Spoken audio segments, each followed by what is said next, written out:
Hello everyone. Welcome to Civil Zeta for PGT and TGT exam of Arunachal Pradesh. So this is me, your educator Aniket Gupta. I hope you all are doing well और स्वागत करता हूँ आपका आज के इस session में।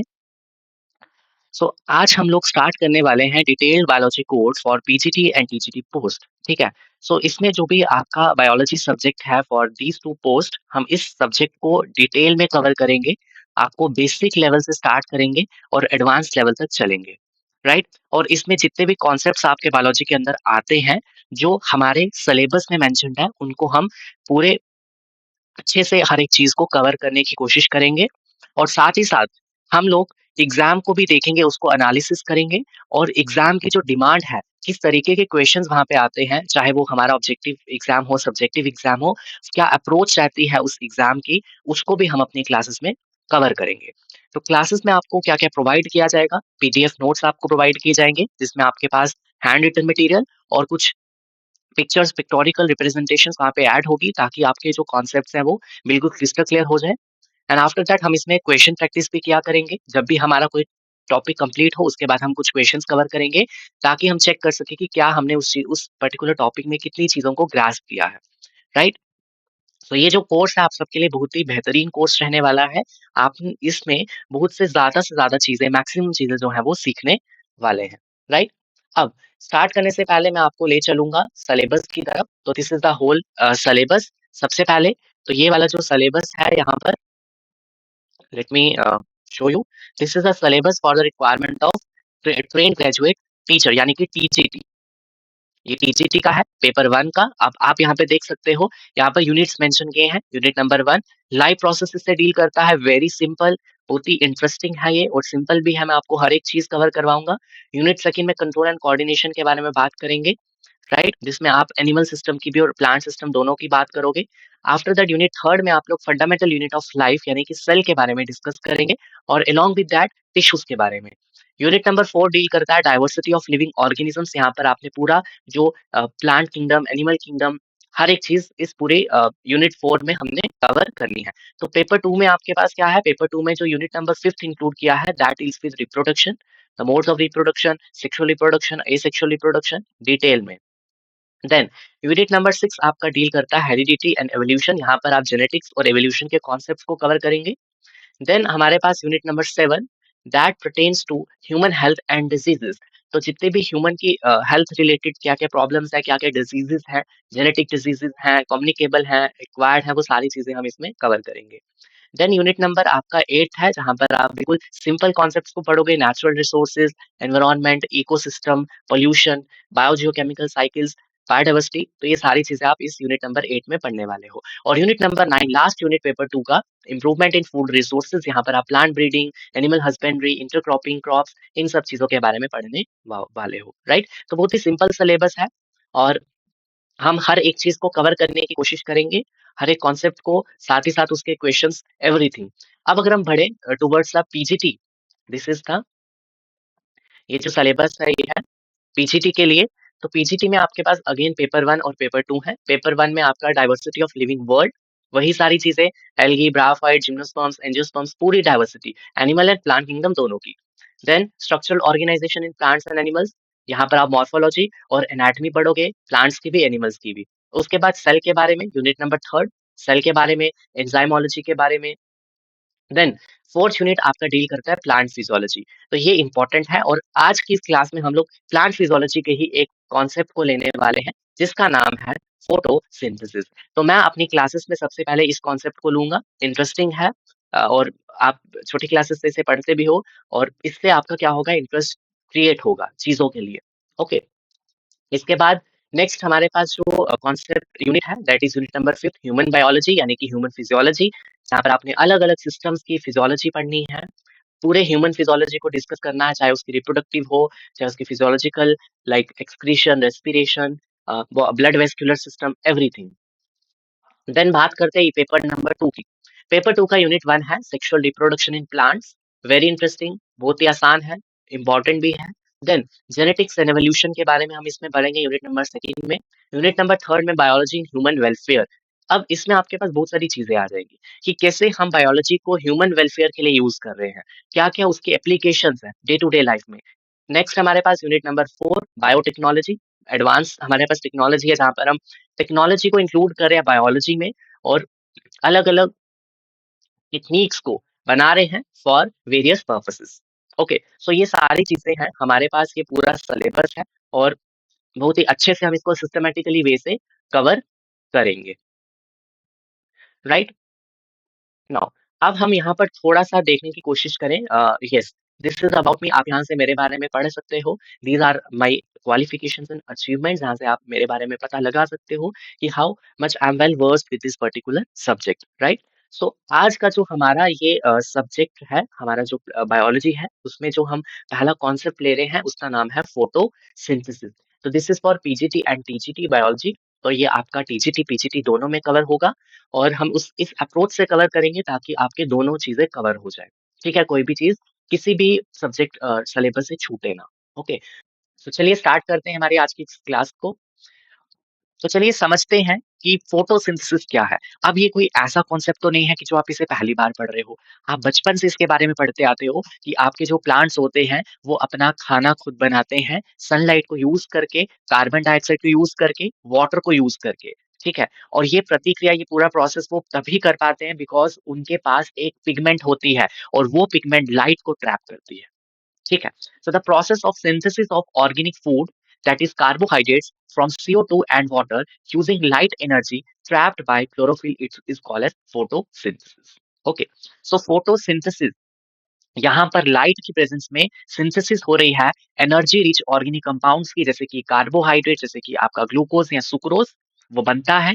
और इस प्रोसेस में जो चीजें बन रही हैं, उनके लिए कुछ रॉ मटेरियल्स हमारा प्लांट एनवायरनमेंट से लेता है। और वो रॉ मटेरियल्स क्या-क्या हैं? आपके पास कार्बन डाइऑक्साइड है, आपके पास वाटर है, ठीक है? और लाइट उसको सोलर एनर्जी की फॉर्म में हमारा जो सन है, वो देता है। और हमारी जो क्लोरोफिल पिगमेंट है प्लांट के अंदर, प्लांट के लीव्स में जो सेल्स है, मेसोफिल सेल्स, उनमें क्लोरोप्लास्ट है, क्लोरोप्लास्ट के अंदर क्लोरोफिल है, वो लाइट को ट्रैप करती है। उस लाइट एनर्जी को ट्रैप करके, सोलर एनर्जी को ट्रैप करके कन्वर्ट करती है केमिकल एनर्जी में। तो मैंने हर एक चीज़ यहाँ पे लिखी है। Photosynthesis also term as carbon assimilation, because यहाँ पर कार्बन को एसिमिलेट किया जा रहा है, जो आपके एटमॉस्फेयर में या फिर एनवायरनमेंट में इनऑर्गेनिक कार्बन प्रेजेंट है, उसको ऑर्गेनिक फॉर्म दी जाती है। उसको एक ऑर्गेनिक कंपाउंड में कन्वर्ट किया जाता है। Okay, all the green plants have the capacity to make food by photosynthesis, and is the most important synthetic process on earth because it is the only source of carbohydrate. आप जब भी एक पूरे food chain को पढ़ते हो, ठीक है? जो हमारा सोर्स है फूड का अर्थ के ऊपर, वो हमारे प्लांट्स हैं, जिन्हें हम प्रोड्यूसर्स भी कहते हैं। ओके, सो यहाँ पर क्या होता है, सोलर एनर्जी को, यानी कि सन से आने वाली जो एनर्जी है, उसको फिक्स किया जाता है केमिकल एनर्जी की फॉर्म में। जो आपका ऑर्गेनिक कंपाउंड बनेगा, उसके अंदर जो बॉन्ड्स होंगे, केमिकल एनर्जी उसमें स्टोर रहेगी। ठीक है? आपका जो लाइट एनर्जी केमिकल एनर्जी में कन्वर्ट हुई और वो एनर्जी उन बॉन्ड्स के अंदर स्टोर्ड रहेगी। So during photosynthesis the kinetic energy of sunlight is transformed into the chemical energy, energy transformation होता है and it is stored in the carbohydrate molecules. Okay, so ये है उसकी इक्वेशन। तो अब हम यहाँ पर थोड़ा-सा इसको खुद से देखते हैं। तो हमारा जो फोटोसिंथेसिस का प्रोसेस, सबसे पहले तो ये एक एनाबॉलिक प्रोसेस है। Anabolic process, why we call it as anabolic process? Because यहाँ पर क्या होती है, सिंथेसिस होती है। क्या होती है? सिंथेसिस ऑफ अ, आपके कॉम्प्लेक्स ऑर्गेनिक कंपाउंड्स की। तो यहाँ पर मैं लिखूँगा सिंथेसिस हो रही है। लेट मी, यहाँ पर इसको ले नहीं रहा। ओके, सो सिंथेसिस है यहाँ पर। नेक्स्ट आपके पास क्या है, नेक्स्ट स्टेप यहाँ पर? Wait a minute. तो नेक्स्ट स्टेप हमारे पास क्या है? जो ये पूरा प्रोसेस है, ये एक एंडरगोनिक प्रोसेस होता है। एंडरगोनिक प्रोसेस बोले तो जहाँ पर एनर्जी की रिक्वायरमेंट होती है। Endergonic process because it requires energy, जो कि कौन-सी एनर्जी है? Solar, right? अब ये जो पूरा प्रोसेस है, इस प्रोसेस में हमारे कार्बन डाइऑक्साइड या फिर कार्बन की क्या होती है? रिडक्शन होती है। तो reduction of carbon occurs, and दूसरी तरफ आपका जो वाटर है, ठीक है? उसको ऑक्सीडाइज़ किया जाता है। वाटर की ऑक्सीडेशन होती है, ऑक्सीडेशन ऑफ वाटर, एंड वहाँ से आपके पास मिलता है proton, electron and oxygen. Okay, so overall अगर हम बात करें, ये ओवरऑल एक रिडक्टिव यहाँ पर प्रोसेस है, और हम इसको ऑक्सीडो रिडक्टिव प्रोसेस भी बोल सकते हैं। ऑक्सीडेशन भी हो रही है, रिडक्शन भी हो रही है। अब यहाँ पर आपको पता है, जो हमारी लाइट एनर्जी है, उसको कन्वर्ट किया जाता है केमिकल एनर्जी ऑफ फूड में। ओके, और अगर हम इस पूरी रिएक्शन को देखने की कोशिश करें, आपको पता है कार्बन डाइऑक्साइड प्लस वाटर यहाँ पे कंबाइन होते हैं, और यहाँ पर आपके पास प्रोडक्ट बनता है C6H12O6 plus O2 plus water. अब रिएक्शन को थोड़ा सा बैलेंस कर देते हैं, तो यहाँ पर 6 molecules of CO2, 12 molecules of H2O, then this is your glucose 1 molecule, 6 molecule of O2 and your 6 molecule of water. तो आई होप ये पूरा यहाँ पर क्या हो गया होगा, बैलेंस हो गया होगा। और आपकी इस रिएक्शन में क्लोरोफिल एक बहुत इंपॉर्टेंट रोल प्ले कर रही है, एंड लाइट। तो इन दोनों की प्रेजेंस में ये रिएक्शन हो रही है। ओके, अब हम यहाँ पर थोड़ा-सा और ध्यान दें, तो मैं आपको यहाँ पे बताऊँगा, जो आपका CO2 है, ये कन्वर्ट हो रहा है इस एनर्जी रिच ऑर्गेनिक कंपाउंड में, जिसका नाम है ग्लूकोज या फिर कार्बोहाइड्रेट। ठीक है? अब यहाँ पर जो CO2 है, इसकी हो रही है रिडक्शन। क्या हो रही है? रिडक्शन। ठीक है? और हमारा जो पानी है, ये यहाँ पर कन्वर्ट हो रहा है इसमें, और इसकी हो रही है ऑक्सीडेशन। ओके, अब ये जो प्रोसेसेस हैं, ये अलग-अलग फेजेस में टेक प्लेस करते हैं। आपका जो फोटोसिंथेसिस का कोई प्रोसेस है, उसको हम 2 फेजेस में कन्वर्ट करते हैं, और सॉरी डिवाइड करते हैं, light phase and the dark phase, light reaction and the dark reaction. और जो हमारी रिडक्शन रिएक्शन है, ये होती है डार्क रिएक्शन, और ऑक्सीडेशन रिएक्शन हमारी कौन सी होती है? Light reaction. Okay, so here आपकी जो पूरी फोटोसिंथेसिस का जो पूरा प्रोसेस है, जिसमें आपके पास मेरी 2 रिएक्शंस हो रही हैं, ये तो यहाँ पर 2 हैं, लेकिन ये 2 रिएक्शंस भी होते-होते बहुत सारे स्टेप्स में होती हैं। ठीक है? बहुत एक कॉम्प्लेक्स सा यहाँ पर एक पाथवे चलता है, जिसे मैं आगे डिस्कस करूँगा आपके साथ। तो यहाँ पर आपका जो फोटोसिंथेसिस का प्रोसेस है, वो 2 रिएक्शंस में कंप्लीट होता है, dark reaction and the light reaction. ठीक है? तो चलिए पहले हम इसी के बारे में बात करेंगे। तो मैं यहाँ से इसको स्लाइड ऐड करूँगा, और आपके साथ डिस्कस करूँगा दोनों फेजेस फोटोसिंथेसिस के। एक है आपका लाइट रिएक्शन, और एक है आपका डार्क रिएक्शन। ओके, चलिए डिस्कस करते हैं सबसे पहले लाइट रिएक्शन को। Light reaction, as a name itself indicate, it requires light. ठीक है? Presence of light. जब लाइट होगी, उस टाइम पर आपका जो प्लांट है, उसके अंदर लाइट रिएक्शन टेक प्लेस करेगी। अब ये लाइट रिएक्शन कहाँ होगी? ठीक है, साइट क्या होगी? अब साइट के लिए मैं आपको थोड़ा-सा यहाँ पर क्लोरोप्लास्ट के बारे में बताऊँगा। आपको पता है क्लोरोप्लास्ट एक ऑर्गेनेली होता है मेसोफिल सेल में, प्लांट के सेल में स्पेशली। तो उसके रीजन्स होते हैं, है ना? आपको पता होगा, जो ग्रैना रीजन होता है, ग्रैना, ग्रैना किससे मिलके बना होता है? बहुत सारे थाइलाकॉइड से। बहुत सारे थाइलाकॉइड्स पाइल अप होते हैं, like this, like this, like this, like this, so they will form a whole uh, this group which we call as grana। अब ये एक क्या है? थाइलाकॉइड है। ये एक क्या है? थाइलाकॉइड, और ये पूरा है ग्रैना। ठीक है? अगर हम एक थाइलाकॉइड को कंसीडर करें, थाइलाकॉइड की जो मेम्ब्रेन है, उसके ऊपर लाइट रिएक्शन हो रही है। मेम्ब्रेन के ऊपर ही क्यों हो रही है? बिकॉज़ मेम्ब्रेन के ऊपर है पिगमेंट्स, और पिगमेंट्स का काम क्या होता है? लाइट को एब्ज़ॉर्ब करना। ठीक है? और जब लाइट एब्ज़ॉर्ब होगी, तो क्या होगा? It will start the light reaction. It will start the light phase of the photosynthesis, light reaction. ठीक है? अब बहुत इम्पोर्टेंट यहाँ पर एक बात आती है, इस लाइट रिएक्शन में जो यहाँ पर सारी रिएक्शन हो रही है, उससे क्या बनेगा? तो इस रिएक्शन में सिंथेसिस होती है एसिमिलेटरी पावर्स की। Assimilatory powers.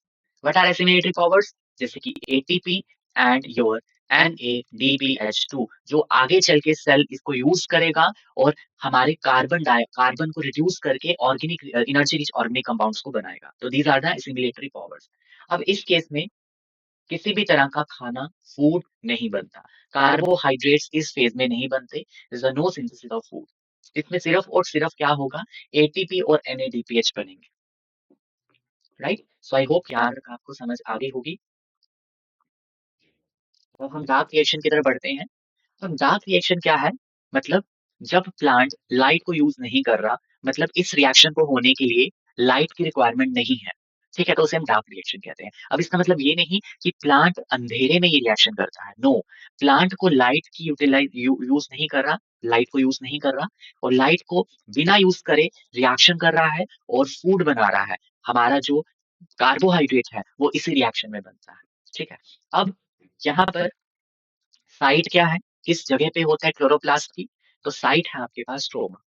Stroma region of chloroplast, जहां पर आपका मैट्रिक्स वाला पार्ट होता है उसे हम स्ट्रोमा कहते हैं। ठीक है। इस फेज में फूड को बनाया जाता है, फूड की सिंथेसिस होती है। कौन सा फूड बनता है? ग्लूकोज बनता है। ठीक है। कार्बन डाइऑक्साइड को यहाँ पर फिक्स किया जाता है, फिक्सेशन होती है। किसकी फॉर्म में फिक्सेशन होती है? ग्लूकोज की फॉर्म में, कार्बोहाइड्रेट की फॉर्म में। ठीक है। नाउ अब आपके इस फेज में जो हम ग्लूकोज या कार्बोहाइड्रेट बना रहे हैं, इसको बनाने के लिए भी एनर्जी चाहिए। Energy formed in light reaction. जो आपकी लाइट रिएक्शन हुई थी पहले, उस रिएक्शन में जो भी एनर्जी बनी थी, जो भी एसिमिलेटरी पावर्स बने थे, उन एसिमिलेटरी पावर्स को यहाँ पर यूटिलाइज किया जाएगा in the synthesis of energy rich organic compounds. कहाँ से? From your CO2, carbon dioxide से। ठीक है। It does not depend upon light directly, but indirectly it depends upon light. क्योंकि अगर लाइट रिएक्शन नहीं होगी तो डार्क रिएक्शन नहीं हो सकती, है ना? अगर तुम मार्केट से सब्जी नहीं लाओगे, आपकी किचन में सब्जी नहीं बन सकती। ओके। तो मार्केट से सब्जी लानी पड़ेगी, फिर ही किचन में सब्जी बनेगी। वैसे ही डार्क रिएक्शन होने के लिए जो एसिमिलेटरी पावर्स आपको चाहिए, जो एटीपी एनएडीपी चाहिए, वो आपको लाइट रिएक्शन दे रहा है। और तभी हम कहते हैं it depends upon light, indirectly. ठीक है। इसको डार्क फेज से हमें ये नहीं बोलना है कि ये अंधेरे में हो रही है, लाइट नहीं चाहिए। लाइट तो चाहिए भाई, लाइट नहीं है तो फोटोसिंथेसिस नहीं होगी। फोटोसिंथेसिस को जो टर्म है उसमें ही फोटो आता है, उसमें ही लाइट आता है। तो बिना लाइट के तो काम हो ही नहीं सकता ना, isn't it? तो this is the whole overview of the light reaction and the dark reaction. हम इन चीजों को डिटेल में आगे पढ़ने वाले हैं। ओके। सो अब हम लोग स्टार्ट करेंगे फर्दर। और आगे बढ़ने से पहले मैं आपको कुछ एक्सपेरिमेंट्स यहाँ पे समझाऊंगा, जिससे हमारे पास बहुत सारी चीजों के बारे में पता चला। ठीक है। इन एक्सपेरिमेंट से हमें ये पता चला कि भाई फोटोसिंथेसिस में क्लोरोफिल इन्वॉल्व होती है। फोटोसिंथेसिस के लिए CO2 की बहुत इंपॉर्टेंट नीड होती है।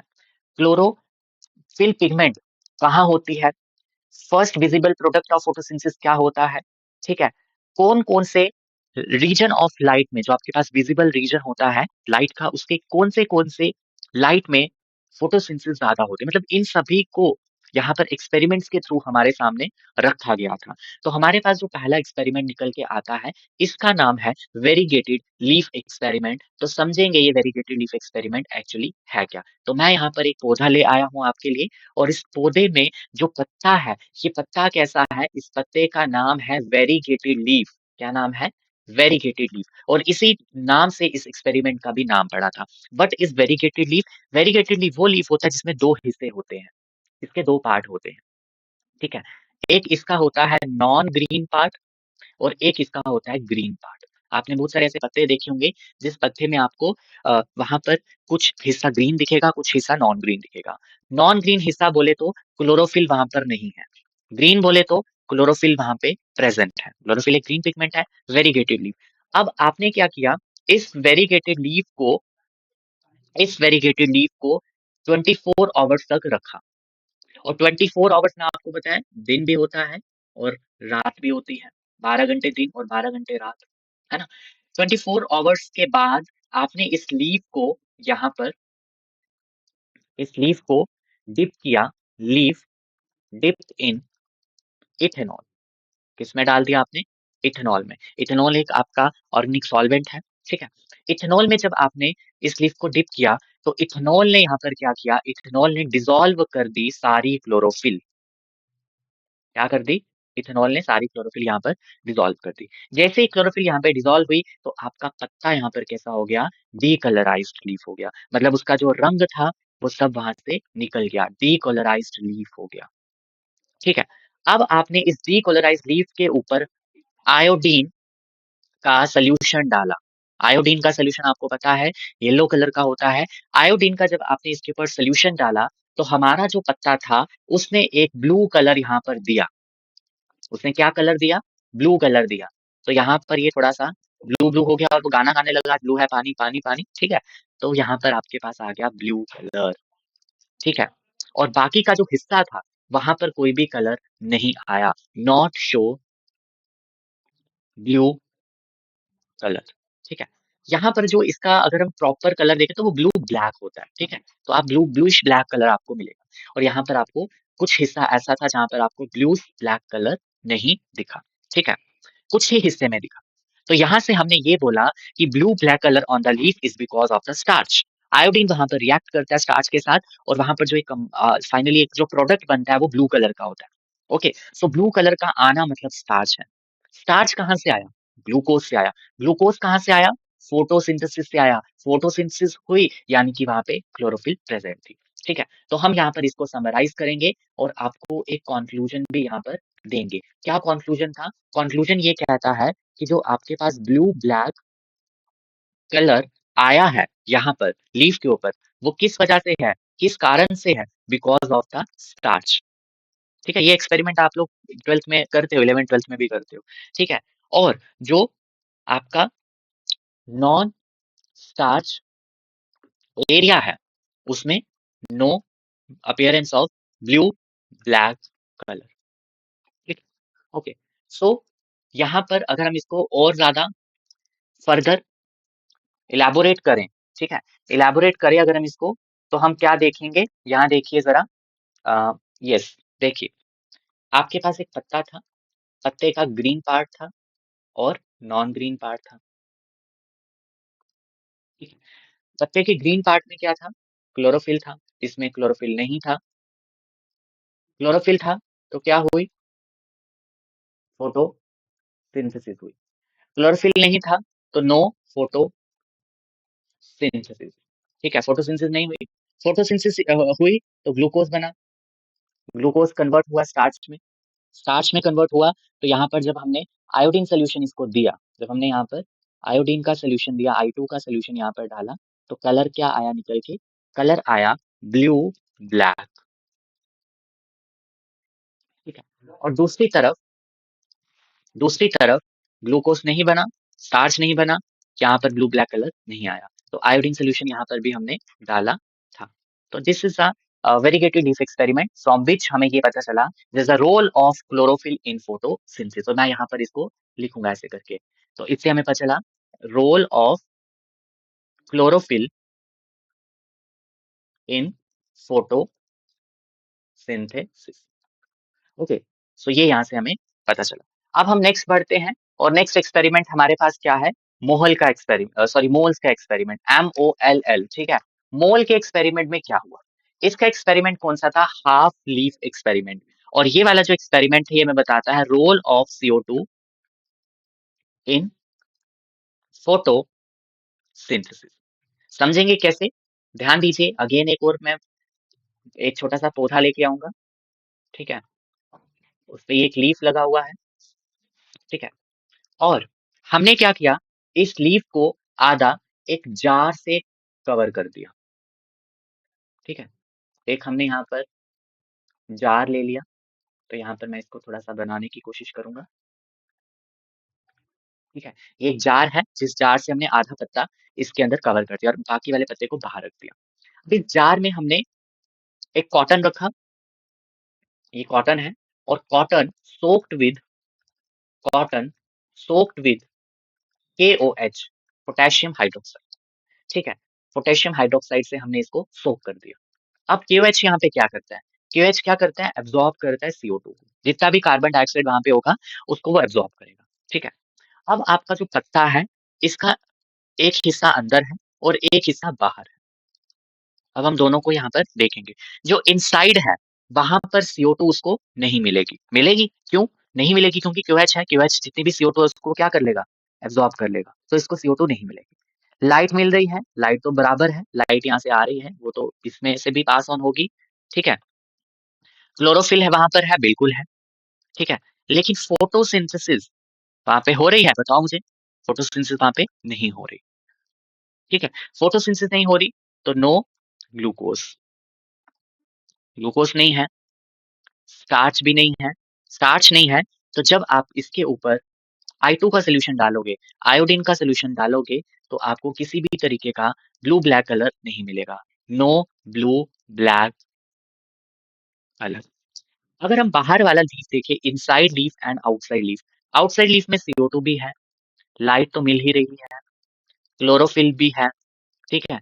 तो फोटोसिंथेसिस यहाँ पर होगी। फोटोसिंथेसिस होगी, ग्लूकोज बनेगा, ग्लूकोज बनेगा, स्टार्च बनेगा, तो जब हम इसके ऊपर I2 का सॉल्यूशन डालेंगे, आयोडीन का सॉल्यूशन डालेंगे, तो आपको कौन-सा कलर मिलेगा? Blue black colour.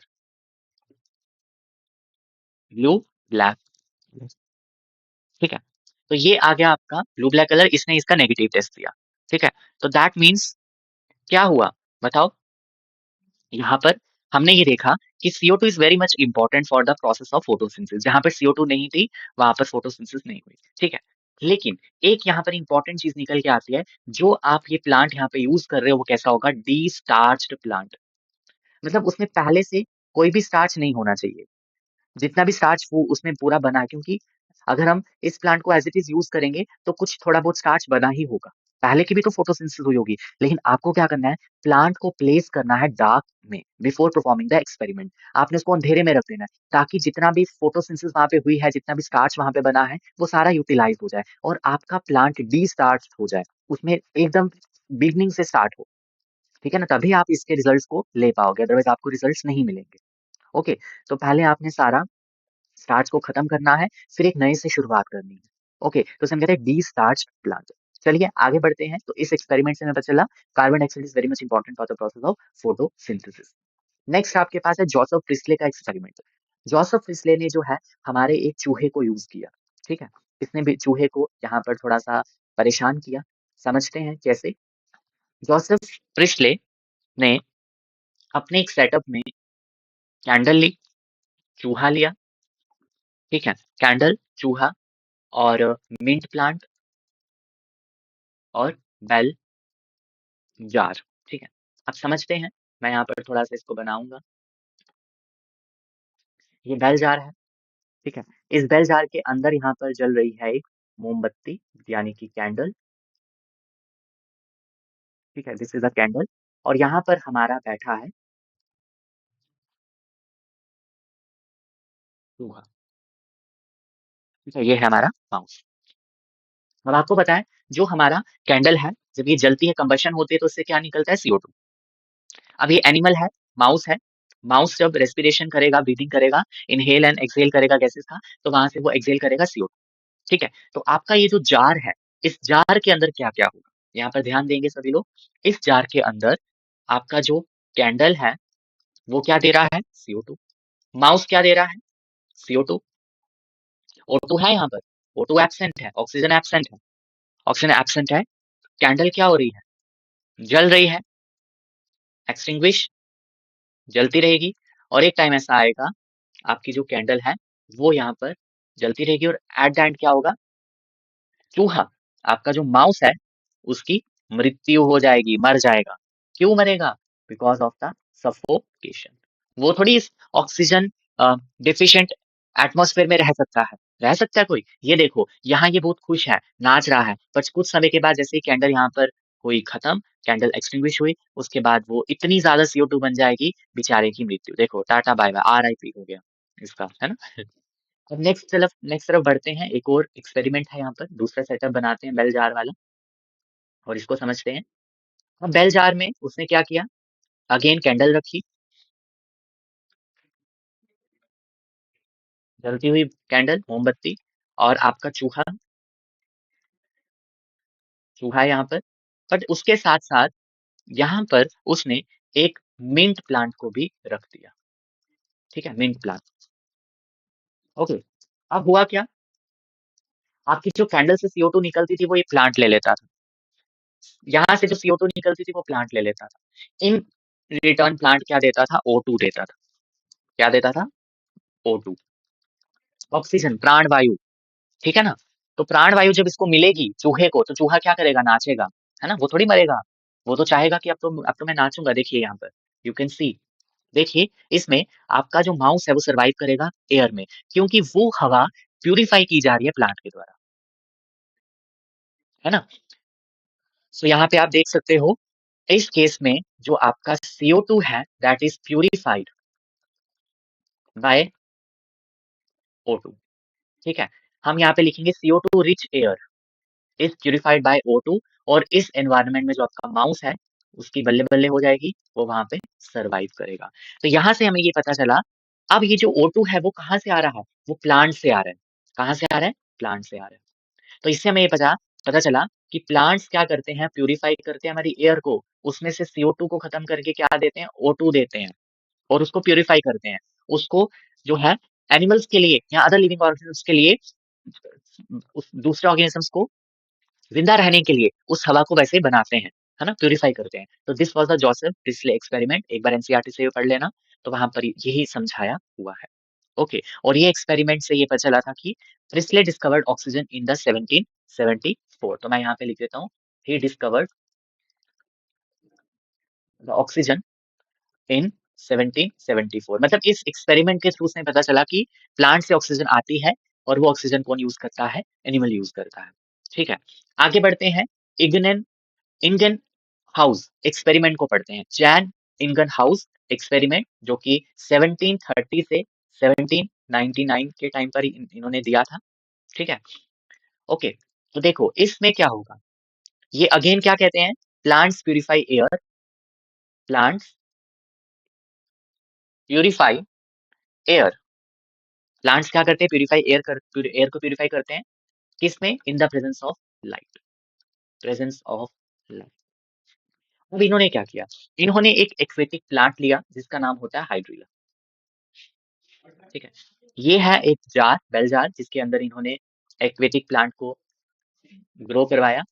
ये आपका हाइड्रिला है, दिस इज हाइड्रिला। हाइड्रिला एक एक्वेटिक प्लांट है, तो इसके आसपास पानी बना देंगे हम, तो ये पानी में ग्रो करता है। ठीक है, अब जब इसके ऊपर यहाँ से लाइट पड़ती है, यहाँ से प्लांट के ऊपर जब लाइट पड़ेगी, तो प्लांट में क्या होगा, लाइट आने से प्लांट क्या करेंगे, फोटोसिंथेसिस करेंगे। क्या करेंगे, फोटोसिंथेसिस। फोटोसिंथेसिस करेंगे तो O2 गैस वहां पे प्रोड्यूस होगी। O2 गैस जब प्रोड्यूस होगी पानी में, तो वो आपको किस फॉर्म में दिखेगी, बबल्स की फॉर्म में, बबल्स की फॉर्म में। तो यहाँ से आप बताओगे कि हाँ भाई फोटोसिंथेसिस हो रही है। ठीक है, ये हो रहा है लाइट की प्रेजेंस में। अगर आप सेम चीज डार्क में रखते हो, सेम आपका हाइड्रिला प्लांट है यहाँ पर, ठीक है, पानी में रखा है इसको, लेकिन अब यहाँ पर आप इसको लाइट नहीं देते, डार्क में रखते हो, तो डार्क में रखने पर क्या होगा, बताओ मुझे, फोटोसिंथेसिस होगी, नहीं होगी। फोटोसिंथेसिस नहीं होगी तो O2 नहीं बनेगा, O2 नहीं बनेगा तो नो बबल्स फॉर्म। बबल्स किसके बनते हैं, O2 के ही तो बनते हैं, तो बबल्स नहीं बनेंगे। ठीक है, तो ये आपका है एक्वेटिक प्लांट हाइड्रिला। तो आई होप यहाँ से आपको और ज्यादा क्लियर हुआ होगा। ठीक है, इसके बाद आगे बढ़ते हैं, जूलियस बॉन सैक्स का एक्सपेरिमेंट। इन्होंने क्या किया था, 1854 में इन्होंने कहा कि जो आपके पास क्लोरोफिल है, जो आपके प्लांट का ग्रीन हिस्सा है, ग्रीन पार्ट, वो कहाँ प्रेजेंट होता है, it is present in special body which we call as chloroplast. तो इन्होंने ये बताया था। ठीक है, और दूसरा इन्होंने कहा था कि जो पहला विजिबल प्रोडक्ट है, विजिबल प्रोडक्ट किसका, फोटोसिंथेसिस का, वो क्या होता है, स्टार्च होता है, क्योंकि ग्लूकोज आपका स्टार्च में कन्वर्ट हो जाता है, तो दैट इज योर स्टार्च। तो ये किन्होंने, और स्टार्च कहाँ बनता है, क्लोरोप्लास्ट में बनता है। सुक्रोज कहाँ बनता है, साइटोसोल में बनता है। ठीक है, ये भी मैं आपको बताऊंगा। तो ये था आपका Julius born sex experiment, experiment नहीं था, जस्ट इन्होंने यहाँ पर चीजों को बताया, तो हम इसको एक्सपेरिमेंट नहीं कहेंगे। आगे बढ़ते हैं, एंगलमैन का एक्सपेरिमेंट, वेरी इंपॉर्टेंट, और इसको आप लोगों ने समझना है। ठीक है, ध्यान से समझना है। अब एंगलमैन के एक्सपेरिमेंट में इन्होंने क्या किया, इन्होंने एक प्रिज्म लिया। प्रिज्म तो आप सभी लोगों ने देखा होगा, प्रिज्म। जब हम ये प्राइमर लिखते हैं मैंने, प्रिज्म, प्रिज्म से आपको पता है जब हम व्हाइट लाइट को पास करते हैं, तो व्हाइट लाइट का वहां पर डिस्पर्शन हो जाता है ना, डिस्पर्शन ऑफ लाइट होता है। और डिस्पर्शन ऑफ लाइट से कितने रंग निकलते हैं, 7 रंग निकलते हैं, 3, 4, 5, 6 और ये 7। ठीक है, 7 रंग। ओके, ये है आपकी लाइट, कौन सी light, white light. White light यहाँ से डिस्पर्स हुई प्रिज्म से, और ये कौन सा रीजन होता है? विजिबल रीजन होता है। इलेक्ट्रोमैग्नेटिक जो स्पेक्ट्रम होता है उसका विजिबल लाइट होती है, विजिबल रीजन वाली, और इससे आपके निकलता है 7 रंग, जिसे हम कहते हैं विब ग्योर। क्या बोलते हैं? विब ग्योर। तो ये है वी, ठीक है। अब हमने ये जो एक्सपेरिमेंट यहाँ पे कर रहे हैं, जो ये 7 रंग वाली लाइट जो डाल रहे हैं वो किसके ऊपर डाल रहे हैं? हम यहाँ पर यूज कर रहे हैं एक ग्रीन एल्गा क्लोरोफाइसिका मेंबर जिसका नाम है Cladophora. This is your Cladophora, ठीक है। फिलामेंटस फंजाई होती है क्लैडोफोरा। क्लैडोफोरा के ऊपर हमने इसको डाला। अब ये है V I B G Y O R, VIBGYOR, ठीक है। अब हमने यहाँ पर क्या किया? हमने यहाँ पर एक मिक्सचर लिया एरोबिक बैक्टीरिया का और उनको इस पे डाल दिया, इस सेटअप में डाल दिया, ठीक है। मतलब आपका जो क्लैडोफोरा है, ये यहाँ पर स्पायरोगायरा लिखा है, तो one and the same thing आपका क्लोरोफाइसिका मेंबर है ग्रीन एल्गी का, तो वहां पर हमने मिक्सचर पूरा बैक्टीरिया का डाल दिया, एरोबिक बैक्टीरिया का। एरोबिक बैक्टीरिया क्या करते हैं? जो O2 को यूज करते हैं, ठीक है। ये हमारे पास मैंने बैक्टीरिया बना दी ब्लू ब्लू कलर के, ठीक है,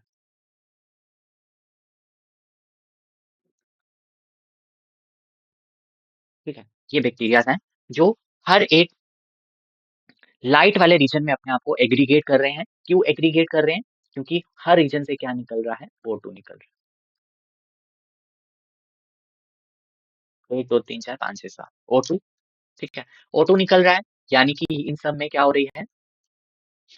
फोटो सिंथेसिस हो रही है, फोटोसिंथेसिस हो रही है, ठीक है।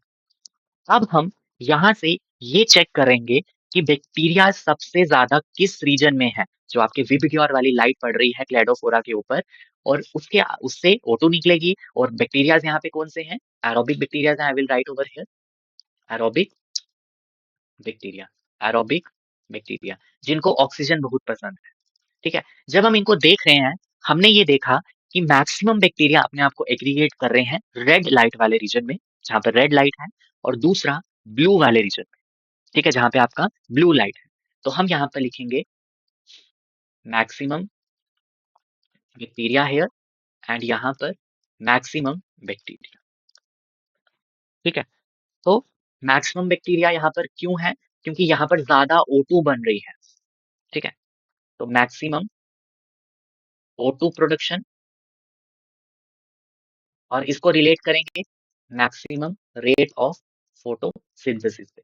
तो मतलब कुछ कुछ एरियाज में फोटोसिंथेसिस ज्यादा हो रही है, यानी कि O2 प्रोडक्शन ज्यादा हो रही है। अब ये रीजन कौन से हैं? Red and blue region. Very important, यहाँ से आपकी एक डिस्कवरी हुई थी, रेड एंड ब्लू रीजन। और इस रीजन पे आपके पास मैक्सिमम बैक्टीरियाज ने एग्रीगेट किया है। क्यों किया है? क्योंकि उनको ऑक्सीजन मिल रही है ज्यादा वहां से, तो जहां से ज्यादा ऑक्सीजन मिलेगी वो वहीं पर जाना पसंद करेंगे ना। तो यू कैन सी ये है एरोटेक्टिक बैक्टीरिया या फिर एरोबिक बैक्टीरिया। तो ये बैक्टीरिया यहाँ पे ज्यादा एक्यूमुलेट हो रहे हैं, और इस रीजन में ये रेड हो गया, और ये ब्लू और रेड, ठीक है। तो यहाँ से हमें पता चला था एक्शन स्पेक्ट्रम के बारे में। First action spectrum, first action, ये मैं आगे आपको पढ़ाऊंगा। First action spectrum of photosynthesis. ये आपका जो फोटोसिंथेसिस का जो मैक्सिमम रेट है वो कौन से रीजन में है? ब्लू एंड रेड रीजन में। तो that is a action spectrum, कि उस रीजन में आपकी क्लोरोफिल ज्यादा लाइट को वहां पे एब्जॉर्ब कर रही है, और फोटोसिंथेसिस का रेट बहुत हाई है, ज्यादा O2 प्रोडक्शन हो रही है। तो this was the Engelmann experiment, और यहाँ से आपका एक्शन स्पेक्ट्रा का कॉन्सेप्ट आया था, ठीक है। सो आई होप यहाँ तक आप चीजों को कवर कर पा रहे होंगे, और अगर आपको मेरे इस लेक्चर में चीजें समझ आ रही हैं तो हमारे इस लेक्चर को लाइक भी कर दो और शेयर भी कर दो, और अगर आपको कोई डाउट है तो आप कमेंट सेक्शन में पूछ सकते हो मुझसे, ठीक है। अब आगे बढ़ते हैं। तो इसके बाद क्या हुआ?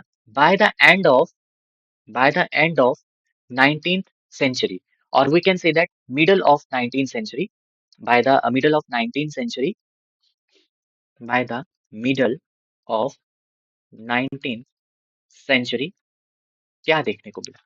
ठीक है, by the middle of 19th century हमारे पास इक्वेशन आ गई फॉर फोटोसिंथेसिस। जो फोटोसिंथेसिस की इक्वेशन थी वो हमें समझ में आ गई, जो आज हम पढ़ते हैं।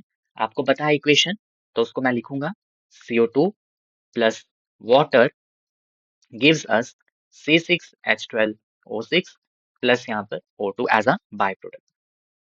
Okay, you know that in this whole reaction your carbon dioxide gets reduced, इसकी रिडक्शन होती है और रिडक्शन से क्या बनता है, ग्लूकोज बनता है। ठीक है, क्या बनता है, ग्लूकोज बनता है। ओके, H2O, H2O यहाँ पर एक इसकी ऑक्सीडेशन होती है। क्यों? क्योंकि ये एक ऑक्सीडाइजेबल कंपाउंड है, ऑक्सीडाइजेबल कंपाउंड है। ऑक्सीडेशन होगी तो हाइड्रोजन एटम्स बनेंगे और वो हाइड्रोजन एटम्स कहीं ना कहीं क्या करेंगे, वही हाइड्रोजन एटम्स हमारे कार्बन को रिड्यूस करवाएंगे। तो रिडक्शन ऑफ कार्बन हमारे यही H positive sorry hydrogen atoms करते हैं। ठीक है, दूसरा दूसरा यहाँ पे क्या होगा, हमारा जो H2O है यही से O2 आता है, ये तो मैं आगे समझाऊंगा आपको। ठीक है, तो हाइड्रोजन हमारा वाटर बहुत ज्यादा इंपॉर्टेंट है इस पूरे फोटोसिंथेसिस के प्रोसेस में। इसके बाद हमारे पास एक और बंदा निकल के आया जिसका नाम है वैन नील। ठीक है, 1897 से आपका 1985, यस। इन्होंने किस पे काम किया, इन्होंने काम किया purple and green sulphur bacteria पे।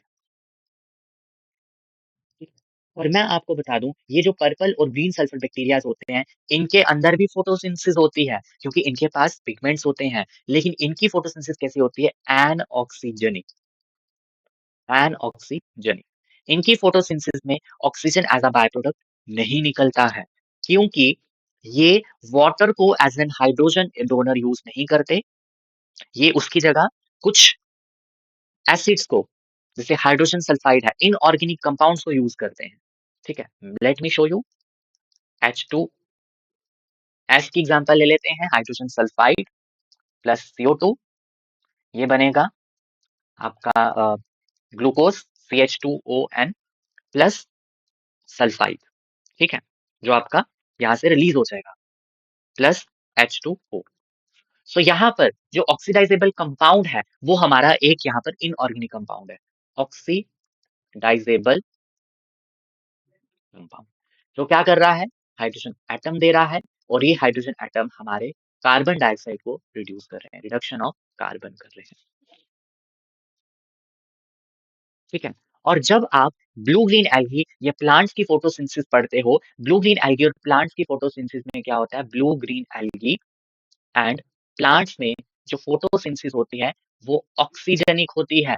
क्यों होती है ऑक्सीजनिक, क्योंकि इसमें oxygen as a byproduct निकलता है। इस रिएक्शन में आप समझ सकते हो जो मैंने ऊपर रिएक्शन लिखी हुई है। ठीक है, अब लेकिन ये चीज हमारा वैन नील एक्सपेरिमेंटली प्रूव नहीं कर पाया, कोई एक्सपेरिमेंटल एविडेंस उसके पास नहीं था। तो एक्सपेरिमेंटल प्रूफ हमें किसने दिया कि ऑक्सीजन जो हमारे पास आता है फ्रॉम वाटर आता है, ऑक्सीजन हमारे पास जो आता है फोटोसिंथेसिस में, it comes from the H2O। ये हमें एक्सपेरिमेंटली किसने प्रूव किया, रूबेन एंड कामन ने।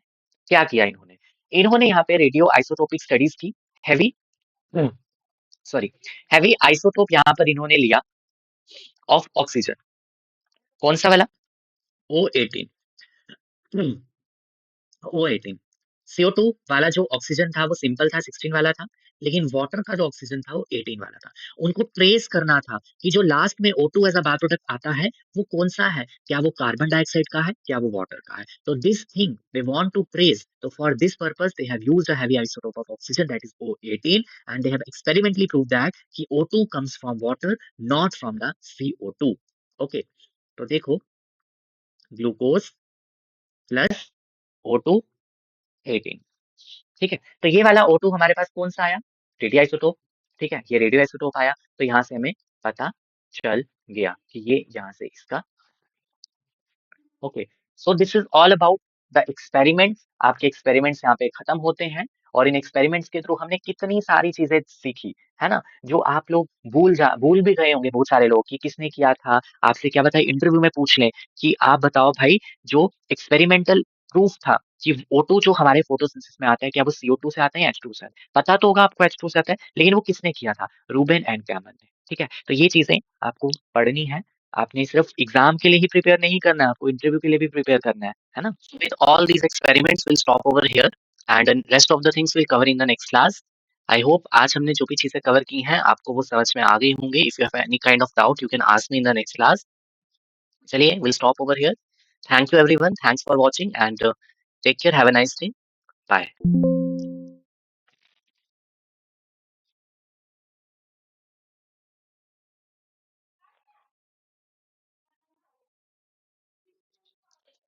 आज हम लोग फोटोसिंथेसिस के बारे में स्टार्ट करेंगे।